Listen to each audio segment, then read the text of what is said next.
Thank you. Just remind everyone that the meeting is being recorded now that everything has been plugged in.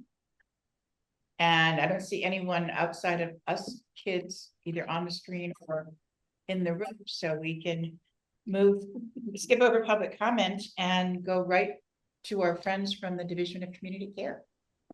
So my name is Anna Ganot. I am the coordinator for the Division of Community Care. We are under the Department of Health and Human Services. We are one of the 6 divisions, and I will let Melody do a quick introduction of us too. My name is Melody Fox. Mark, can you move the microphone closer to the Hi, my name is Melody Fox. I'm the resource specialist for the Division of Community Care. Yeah. I just wanted to let Melody introduce herself before we get started. So like I said, the Division of Community Care is under the Department of Health and Human Services.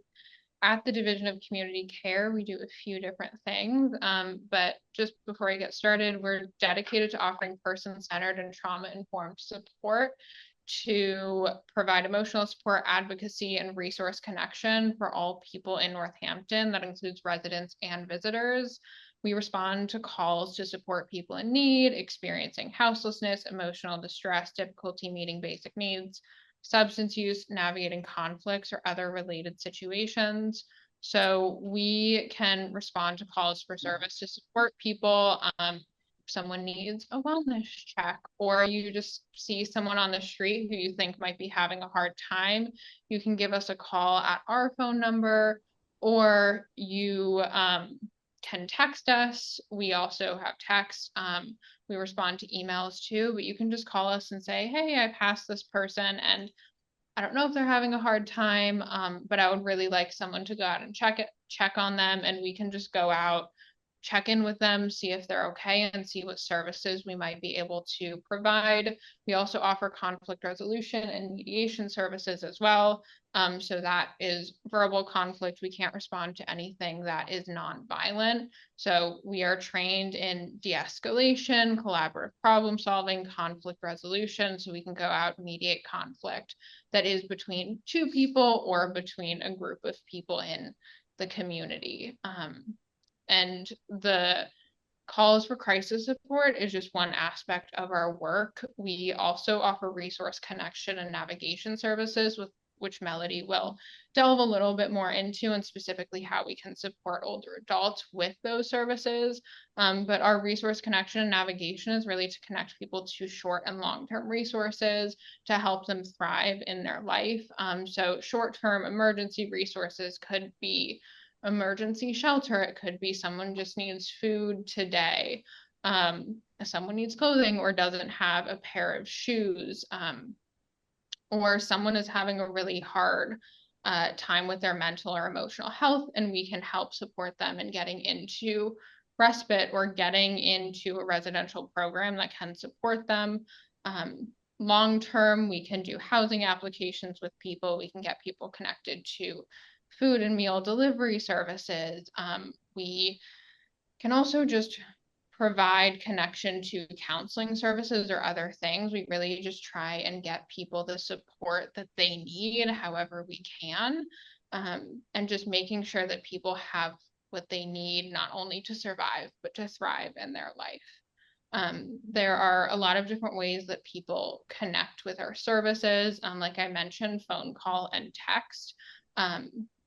So people can call us directly or text us at 877-322-0413, and all of our information, which I will pass out to, has that information on it.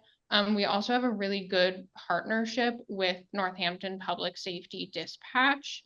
We launched our integrated partnership on March 2025, so March of this year, and people sometimes call 911, and if the dispatchers assess that a call is not appropriate for police, fire, or EMS, they sometimes refer the call to us for community responders to go out and provide support to that individual or that group of people.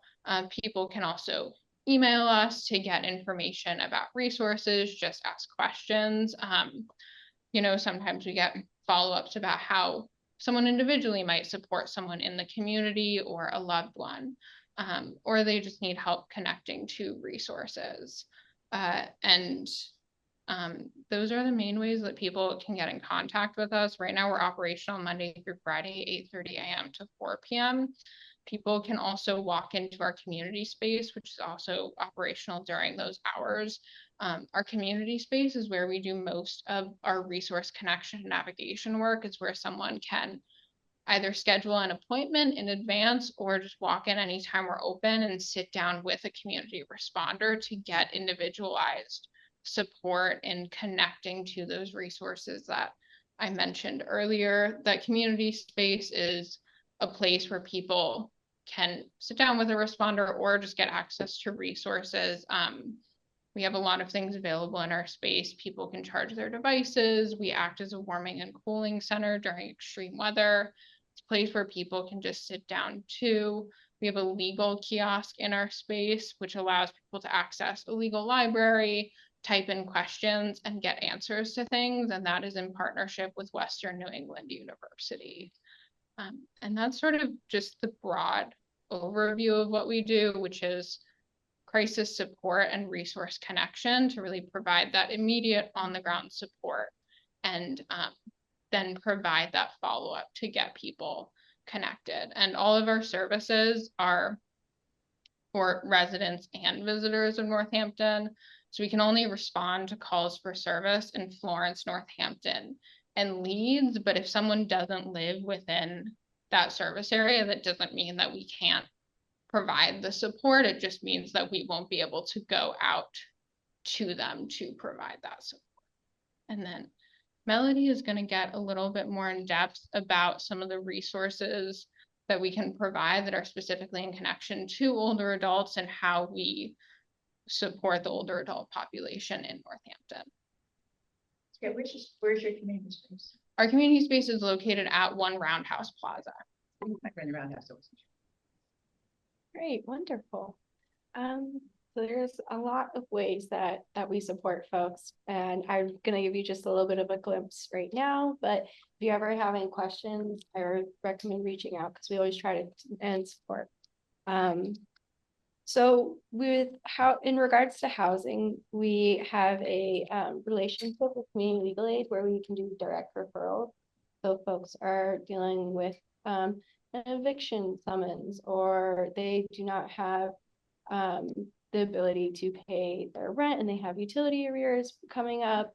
Don't worry, I would recommend that they come to our office. We'll do a direct referral to Community Legal Aid, and we can also get them in an application for RAFT, which is rental emergency funds, but it can be also used for move-in costs up to $7,000. I'm not sure if folks were aware. It can help cover like the first, last, and security, as well as movers. So that's been something we've had a lot of folks utilize as they're downsizing or going on to other opportunities. So we do a lot of system navigation support as well, in relation to like eviction processes. We inform folks about the court processes. So, you know, when they'll get the notice to quit, when the court summons, and the options they have available to them. We also let folks know about services such as the tenant preservation program, which helps folks maintain their tenancy. Court service centers, which are available for community members that don't have lawyers yet. There's the Lawyer for the Day program in the courts, and mediation. We let folks kind of know like what mediation looks like, and we provide them support through that process. We do a lot of conflict resolution with landlord, neighbor, and tenant disputes. And this includes de-escalation, mediation, and problem-solving support. And we do a lot of work with the housing authorities to provide some communication support with the staff members and property managers and tenants. So in that, sorry, I want to make sure I kind of cover the big things. With the housing authority, we've noticed there's a lot of folks that they have recertifications that are due every year. We will help folks complete those packets, gather supporting documents. And then also fax those in. We have a fax at our office that we can utilize. We help waiting list applicants as well with communicating. So if there's a housing emergency, for example, like someone had a no-fault eviction and they need to get into public housing and it's an affordable option, we'll help them learn about the process to being prioritized and communicating with the housing authorities, application assistant, Heather, to get that addressed in a timely manner. We provide just general kind of troubleshooting support. And there's a lot of folks that come in and they have letters from the housing authorities or related to benefits, recertifications. We kind of just read those and break those down and help a lot of folks kind of break down those piles of mail that are stacked up.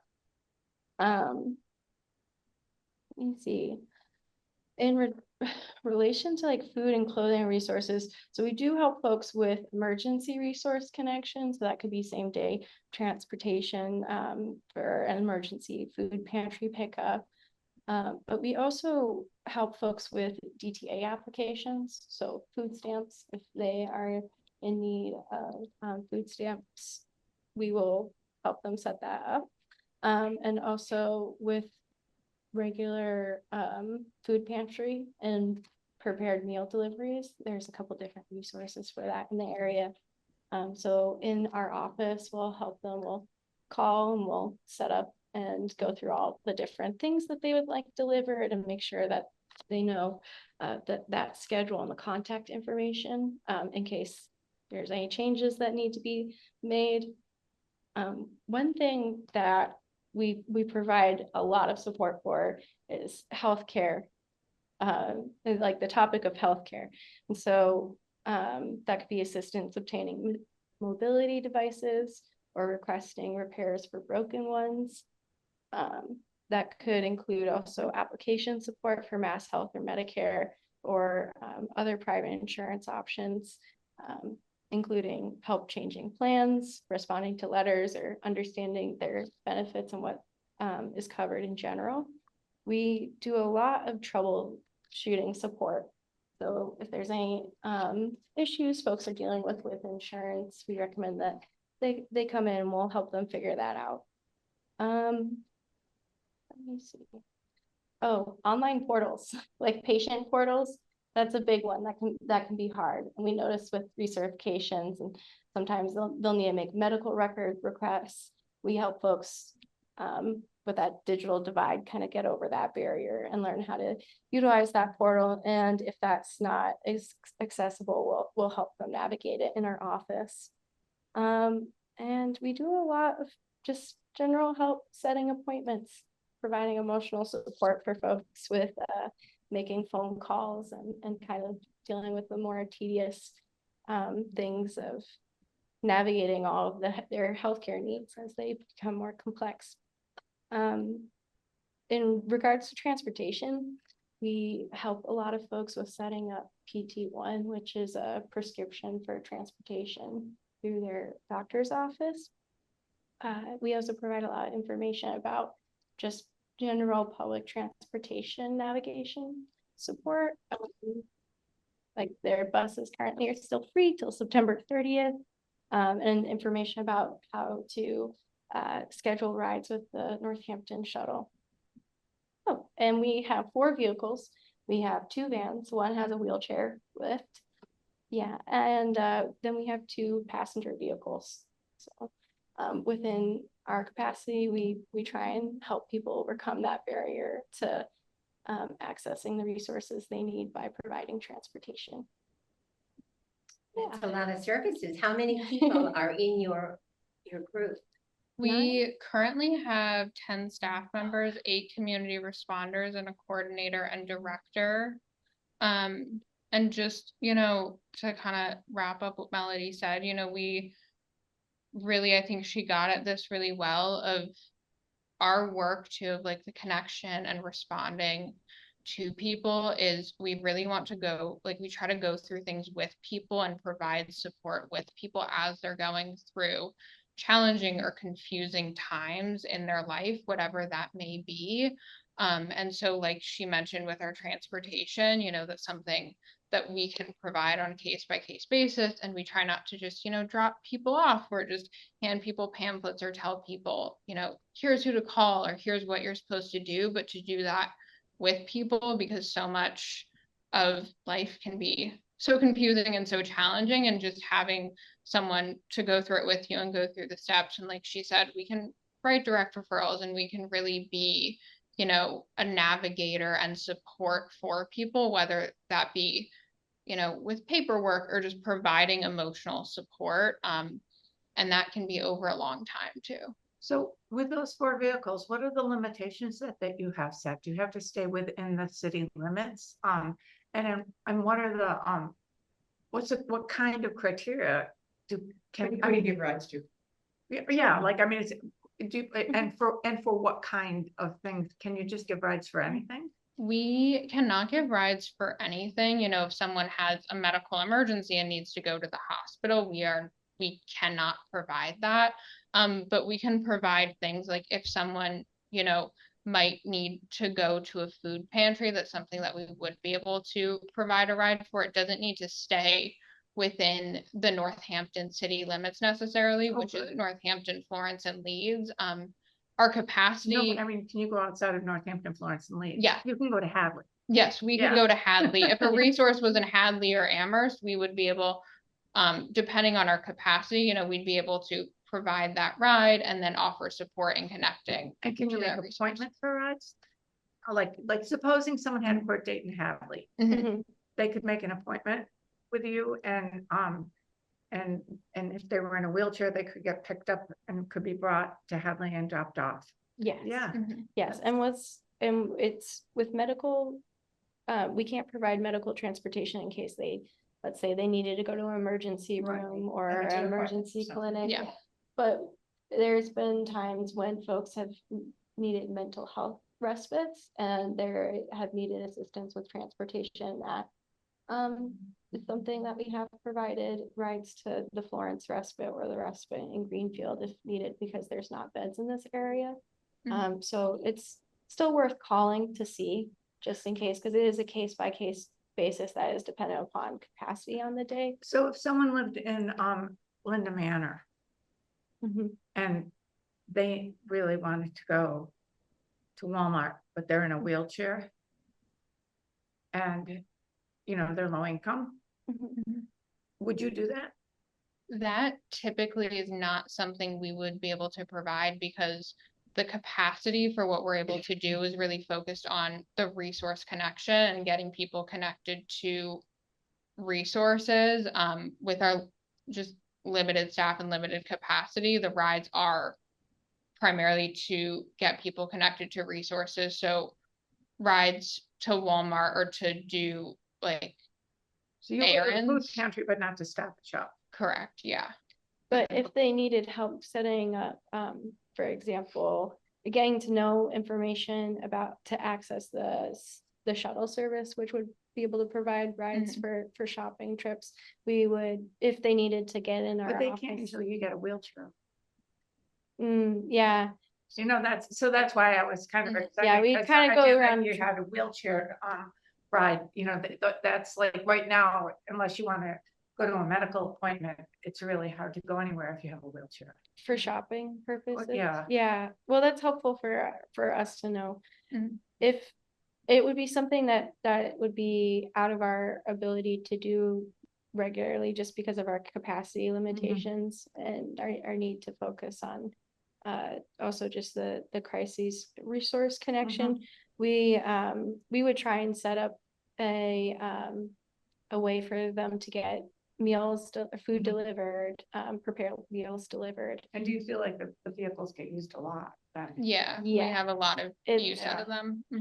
Yeah, so we do mobile response calls, and we are also a part of DART. We have That is the drug addiction recovery team, which is under the substance use prevention division of the Department of Health and Human Services. I'm not sure if they've come or are planning to come, but that is a program that the DCC is integrated with under the Department of Health and Human Services, where we do outreaches for people who use substances, that have overdosed or are at high risk for overdoses in the area. So maybe the question and piggybacking on Jean's is, Mhm.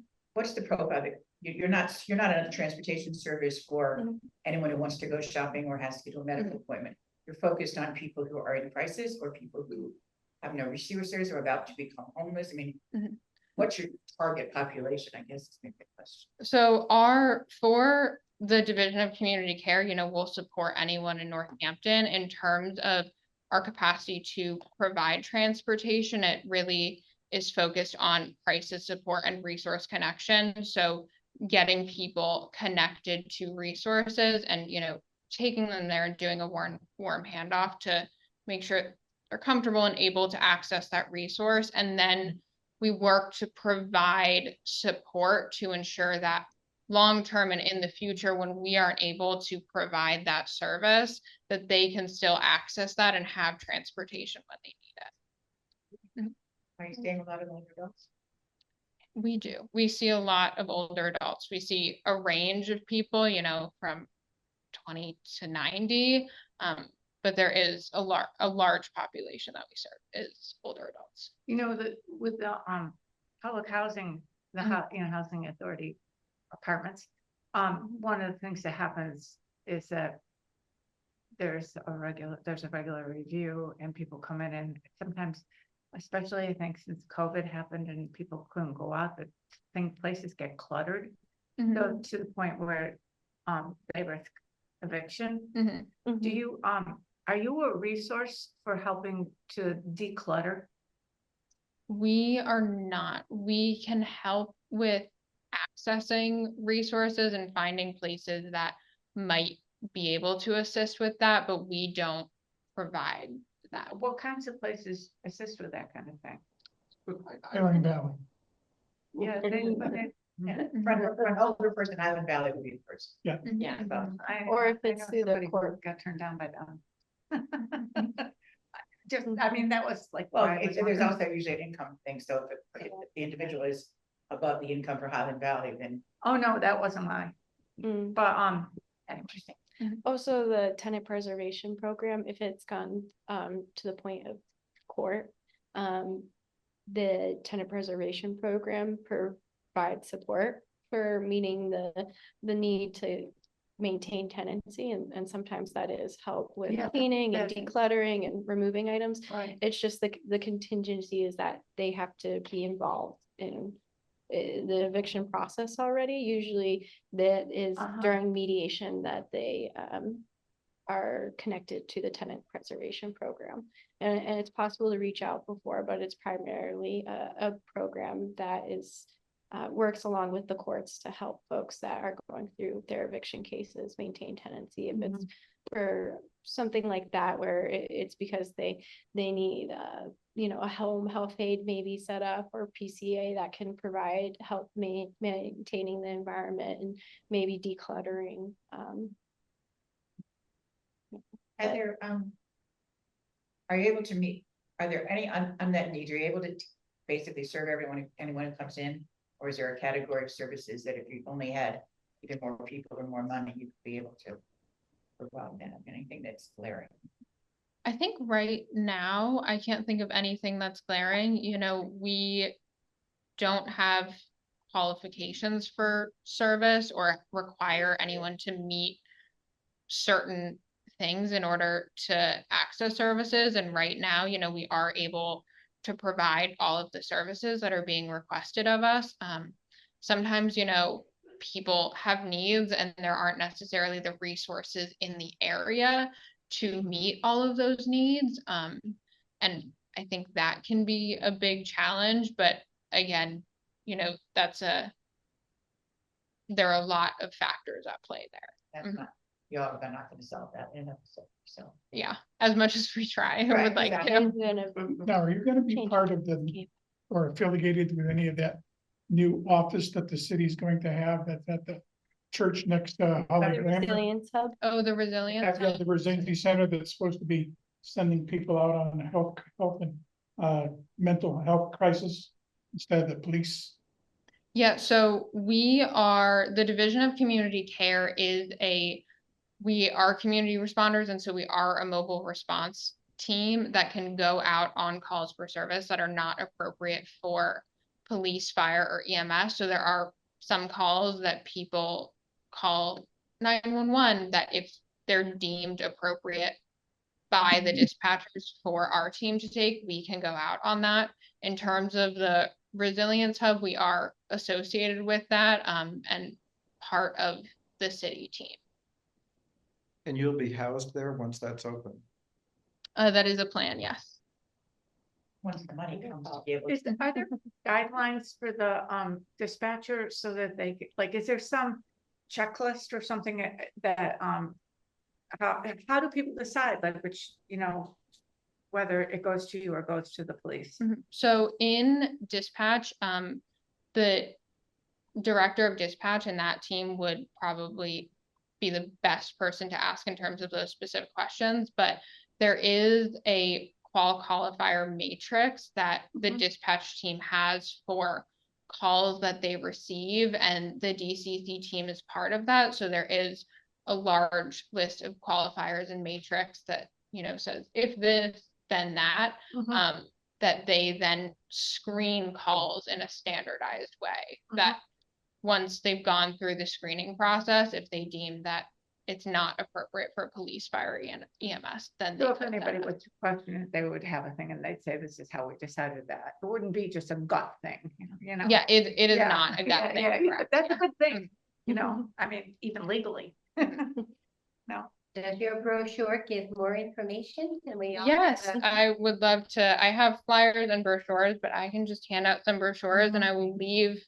all of this information. We have business cards, and then if anyone speaks Spanish, we also have our materials in Spanish as well that I will leave for you all or for patrons of the senior center. Yep, I have a question. Yes, please. How do you publicize, how do you make known the services and resources that are available to those who need them? What sort of media do you use? Or just, again, how do you get the word spread? We're here and these are the things we can do. Yeah, we have a website, and you can find us on the City of Northampton website as well. But our team of community responders spend a lot of time out in the community on community engagement, going to businesses and talking to different people that are out and about in Northampton to really get the word out and help people understand what we are and what services we might be able to provide for them and their community.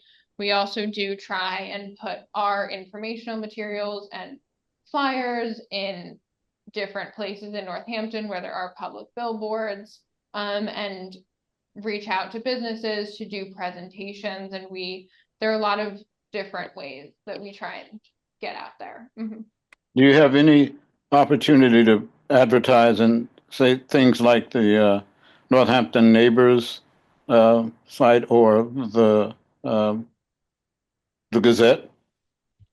In terms of Northampton Neighbors, I'm not familiar, and I don't think we've explored that option. I know we did recently have some advertisements that went out with wwlp.com.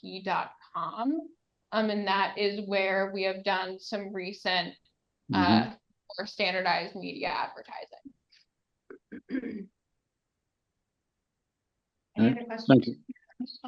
Are you out and about just generally in your daytime hours? And, just out seeing what's staff people out there, just Yeah, we keeping an eye on things?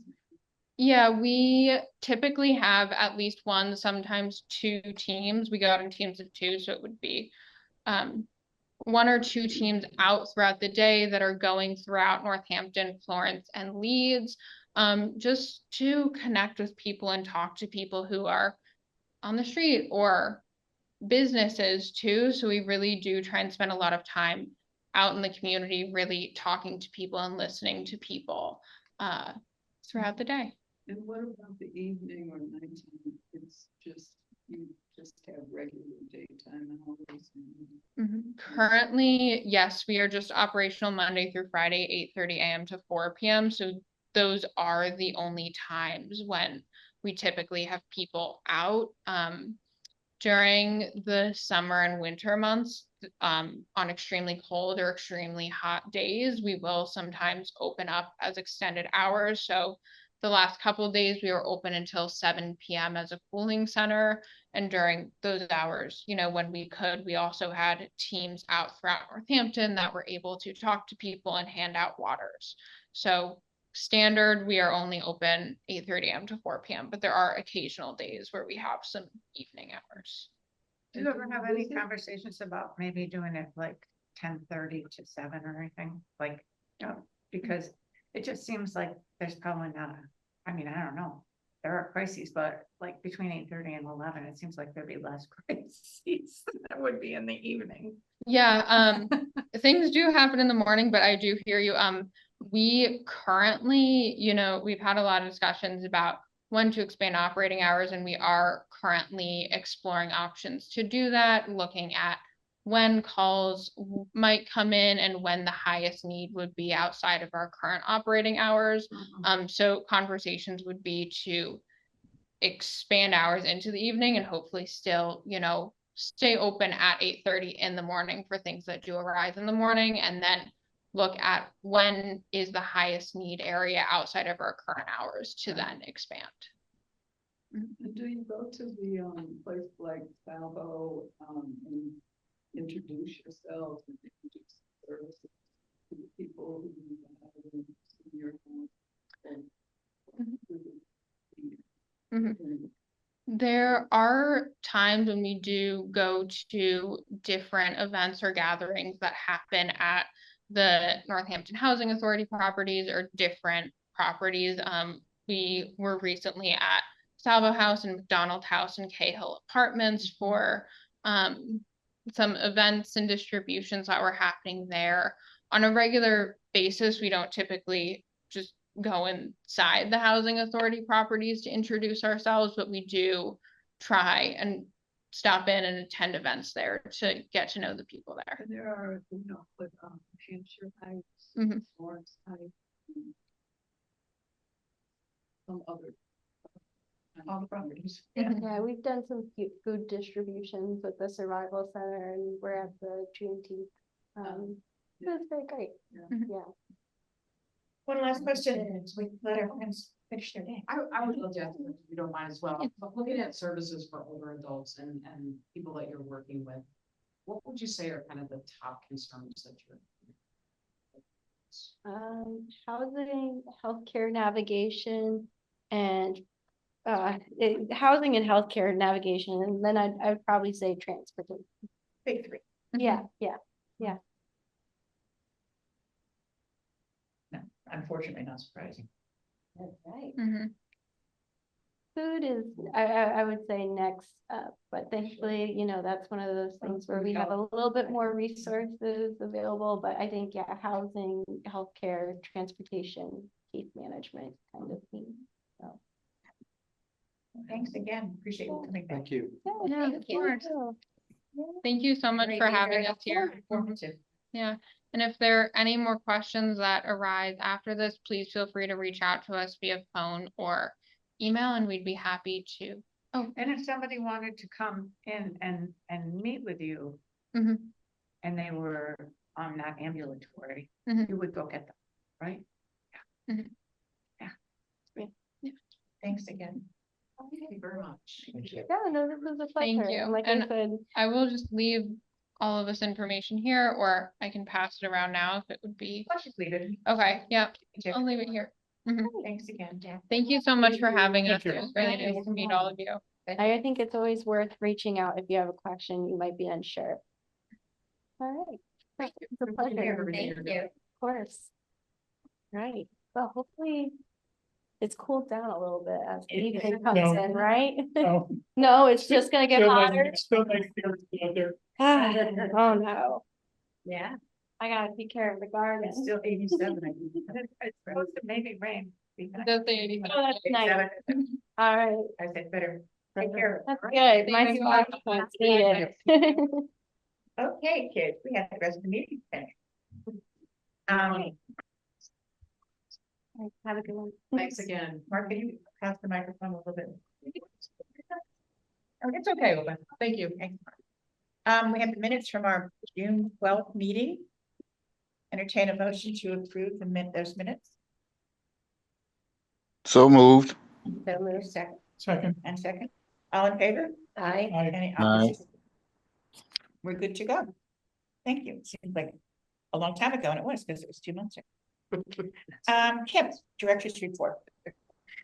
Okay, good afternoon. A couple things to go over today. Wanted to give you an update regarding some work that's been done in the building recently. We worked with Keith Benoit in the city, and we have some new automatic doors installed. We have a door installed here on our Con Street entrance, and we also have 2 doors installed on the 2 doors, just said that twice, sorry, going into the great room.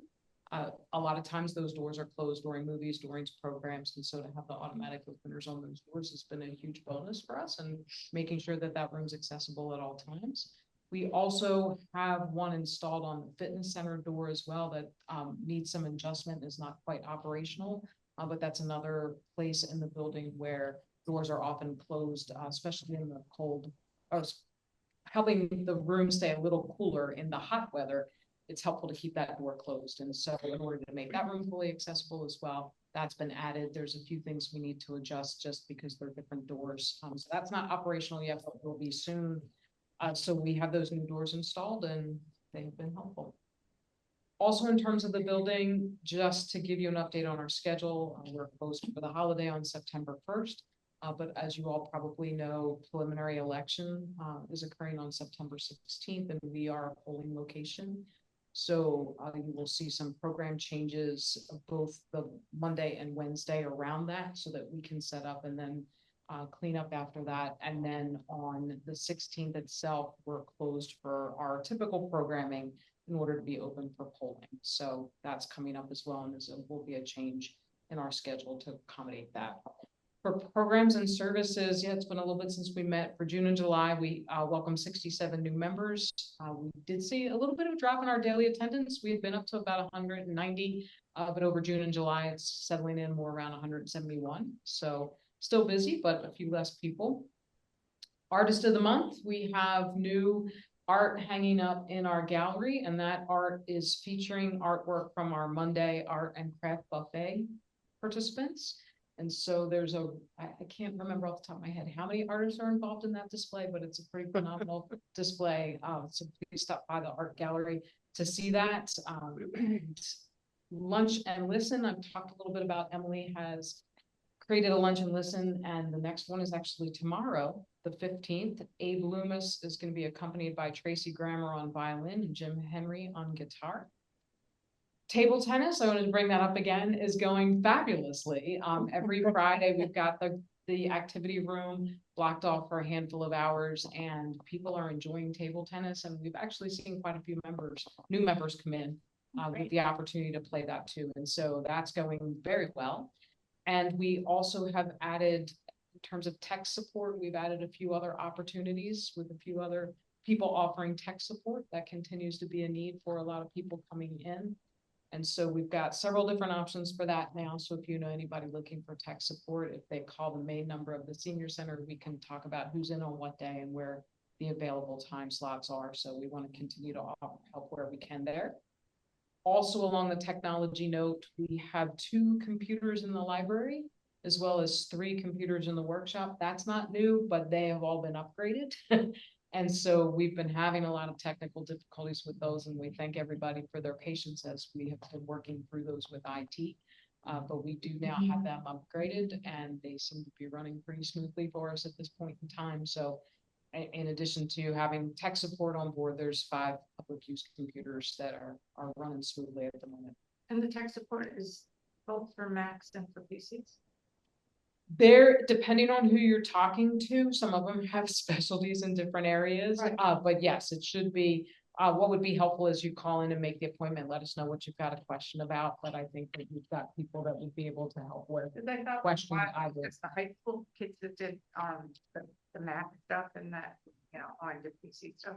Yeah, it really depends on the actual, the volunteer providing the services, but one of the a digital navigator who is also working through NOM has some hours here too, and so we just have more people that are providing the tech service.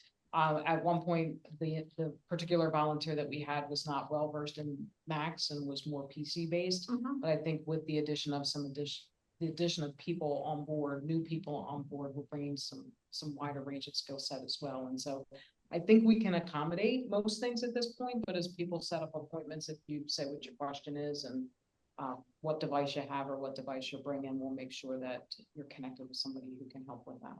Yeah, that's great. Yeah.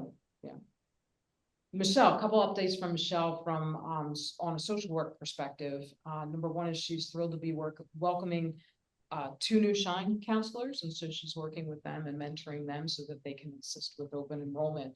And another resource that Michelle's providing for Medicare open enrollment is she's going to facilitate a open enrollment educational seminar, and she's doing that here on Wednesday, September 3rd at 1. We are asking people to register for that ahead of time, just to get an idea of how many people will be a part of that discussion.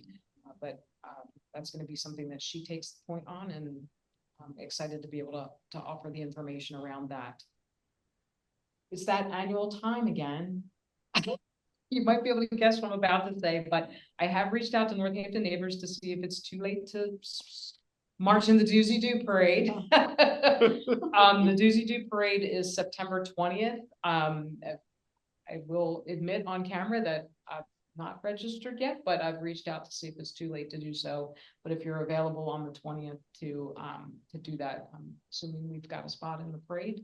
So please let me know if you'd like to march. It's a fun time. Ghostbuster or not, it's a good time, but that's coming up again. And then the last thing that I just wanted to provide an update on is the Chronicle. We have now had the opportunity to expand from a 16-page production to a 20-page production, which I might have mentioned last time. But we're finding that additional length helpful to advertise the programs and services that we're offering. And the other thing that we're also doing, and you'll see the first example of this in the current Chronicle, is we are also going to work with other city departments and other agencies to work with them on creating articles with information as well. So the front page of the August Chronicle is information from Department of Health and Human Services. We have some information from the CAP department coming up in September. We have Veteran Services doing an article for us in November. And we'll also move through some of the other city departments too. So we'll feature some information from them with a particular focus on programs and services with older adults, but some of it also will be cross departments as well. So as we work through each of the departments and give them some opportunities to advertise as well and talk about services available in the city, we'll find some of that information in the Chronicle now as well, that we've got some additional pages to work with. I noticed that the font got much larger. Yes, it also has given us, yes. So in addition to the amount of information we're trying to accommodate, the readability, the accessibility of that information is important to us as well. So that was the other big factor in moving from 16 That's the first pages. thing my wife noticed. I don't have to. I said, "Get your reading glasses on." It has been. Thank you for bringing that up, because that's another benefit. I mean, certainly we can fit Yeah. more information on more pages, but it also gives us an opportunity to increase the font a little bit. Really focusing on not only the content, but the readability and clarity. And so that, yeah, good. I'm glad that was noticed. Yes. And hopefully, so yes, if you hear any feedback about the Chronicle, please let me know. And again, the other advertising that we're doing is we are doing a full page ad in the Gazette itself that is a summary of some of our programs and services. And we've just recently moved where I think what we're going to do is the last Saturday of the month for the upcoming month, just to kind of give a little bit of a peek ahead. And then on Facebook, we utilize Facebook and emails. And then on the Gazette website, our Facebook's pulling the Valley Buzz. So, we've got I think some solid marketing going on for people to be aware of what's happening. But the Chronicle, with adding the additional pages, has really given us an opportunity to add additional information and really focus on accessibility and readability. Yeah, that's all I have. That's a lot. Thank you.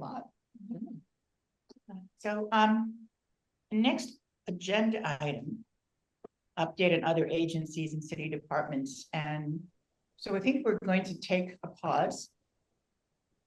And so at least for the next month, and it's really an idea that came from Jean, is having a discussion, which we'll have next month. I'm just gonna, this is the preview. This is what I'm not gonna. Oh, well. Recording ahead of time. All right, go ahead. We're in suspense, tell us. Jean's suggestion, I'm sorry, I totally forgot you were. Oh, no. Yeah, you know, he thinks it's a good idea too.